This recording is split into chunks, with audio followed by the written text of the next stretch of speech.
How do we know who is truly operating in the gifts of the Spirit or who is just operating in their own carnal gifts and fabricating?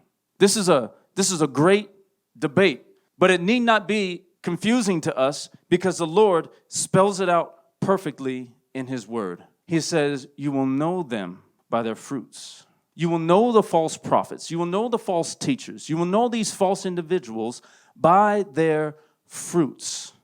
It's interesting in Matthew 7 that we see Jesus says, look, right after he says that there's going to be false prophets and false teachers, right after that he says, many are going to come to me in that day and say, Lord, Lord, didn't we do all these signs and things in your name? That's important. It's important for two reasons. Number one, they call Jesus Lord. Isn't that interesting? These individuals called Jesus Lord.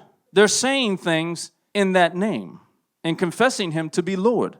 And what's equally confusing is that they've done, apparently, signs. Didn't we cast out demons in your name?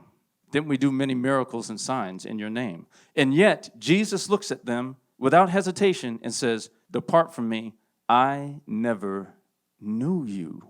These are those who say that they've done signs and wonders in his name. But Jesus says, no, there was something missing from the relationship, and that was me.